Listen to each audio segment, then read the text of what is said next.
Bank का जो setup है, यानी कि नेशनल एसेट रिकंस्ट्रक्शन कंपनी, इस पर कुछ चेंजेस होते हुए दिखेंगे। लक्ष्मण जी हमारे साथ जुड़ चुके हैं। पिछले 36 घंटे से वो इस मीटिंग को ट्रैक कर रहे हैं और आपके सामने प्रस्तुत करते हैं ये खास खबर। लक्ष्मण जी। जी, दरअसल खबर यह है कि सरकार ने बैड बैंक को सरकारी गारंटी देने के प्रस्ताव को मंजूरी दे दी है कैबिनेट की बैठक में। यानी national asset reconstruction company limited, जिसका सरकार ने गठन किया था, उसको सरकारी गारंटी मिलेगी। ये सरकारी गारंटी करीब 31,000 करोड़ रुपए के आसपास हो सकती है। और इसमें महत्वपूर्ण बात यह है कि इसमें 8 सरकारी बैंकों ने मिल करके 51% हिस्सेदारी ली है। और इसमें कैनरा बैंक सबसे लीड स्पॉन्सर की भूमिका निभाना चाहता है और बाकी बैंकों में स्टेट बैंक ऑफ इंडिया समेत दूसरे सरकारी बैंक है। तो इससे यह फायदा हुआ सरकारी गारंटी लेने से कि बैड बैंक को जिस तरीके जो मकसद है वो मकसद पूरा करना आसान होगा। जी चलिए, तो आपके सामने और कौन-कौन से बैंक्स हैं जो इसमें जुड़ते हुए दिखेंगे? मैं मान के चलता हूं कि जो पहले 4 बड़े बैंक्स हैं, SBI, bank of Baroda, PNB और कैनरा, तो आप बता ही रहे हैं इसका हिस्सा बनेंगे। जी, दरअसल यहाँ पे यूनियन बैंक भी यहाँ पर है, पीएनबी भी यहाँ पर है। हालांकि इसका डिटेल खाका भी आना बाकी है और इसमें रिजर्व बैंक की तरफ भी आवेदन दिया गया है इस एनआरसीएल की तरफ से। तो मुझे लगता है कि सरकारी गारंटी आने के बाद इसकी तस्वीर और ज्यादा आप साफ होते हुए देखेंगे।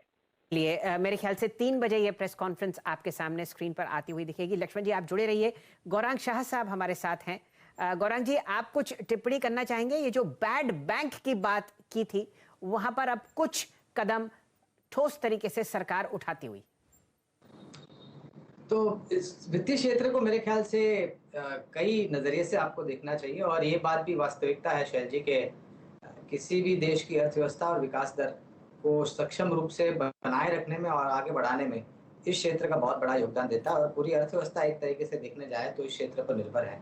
और उस लिहाज से जो इतिहास रहा है हमारे देश में खास करके सरकारी बैंकों का लेकर के जरूरी था कि कुछ तरह के ठोस कदम, जैसे कि अभी हम सुन रहे थे लक्ष्मण जी की वाणी से, ये सोच उभर करके आती है कि अगर जो मुख्य कारण है उसको लेकर के जमीनी स्तर पर इसको सक्षम रूप से अमल किया गया तो मेरे ख्याल से जो बहुत बड़ी दिक्कतें इस वित्तीय क्षेत्र को सामना करना पड़ता था उसमें तकलीफें दूर होने के आसार नजर आएंगे।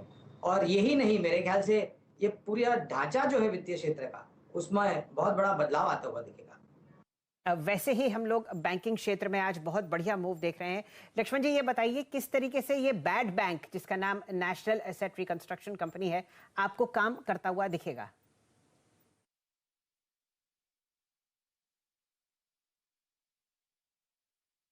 माफ कीजिए, मेरे ख्याल से लक्ष्मण जी से हमारा संबंध फिलहाल विच्छेद हो चुका है।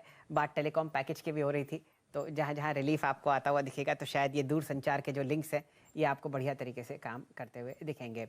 लक्ष्मण जी को हम थोड़ी देर में जोड़ेंगे और जानने की चेष्टा करेंगे कि ये बैड बैंक आपको काम करता हुआ कैसे दिखेगा। जी हाँ, दोबारा जुड़ चुके हैं रॉय साहब, ये बैंक काम कैसे करेगा?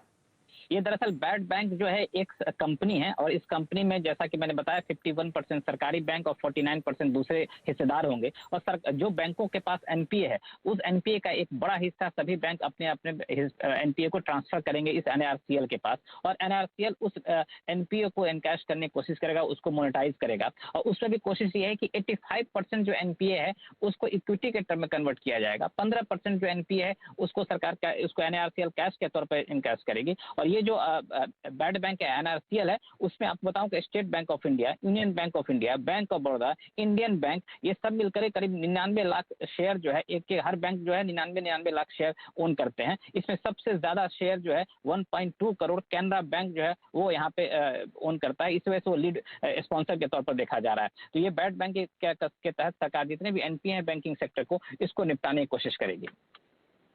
तो बैंक्स की जो बैलेंस शीट्स, खासकर पब्लिक सेक्टर स्पेस में एनपीएस के बोझ से जो दबी जा रही हैं, वो धीरे धीरे वो जो एनपीएस बिल्कुल ही काम नहीं कर रहे और उनको हटाकर आप इस बैड बैंक में जाते हुए देखेंगे। बैलेंस शीट्स लाइट होंगी, क्लीन होंगी और बैंक्स दोबारा क्रेडिट ऑफ टेक कर पाएंगे। ये खबर आपको कुछ ही समय में पुष्टि होती हुई दिखेगी जब कैबिनेट डिब्रीफिंग शुरू होगी। फिलहाल निफ्टी का मोमेंटम बरकरार, दिन के उच्चतम लेवल पर बैंक ऑफ बड़ौदा 81.70 रुपए, 141 अंक की तेजी 17,521 पर और अब 300 अंक ऊपर निफ्टी बैंक 36,910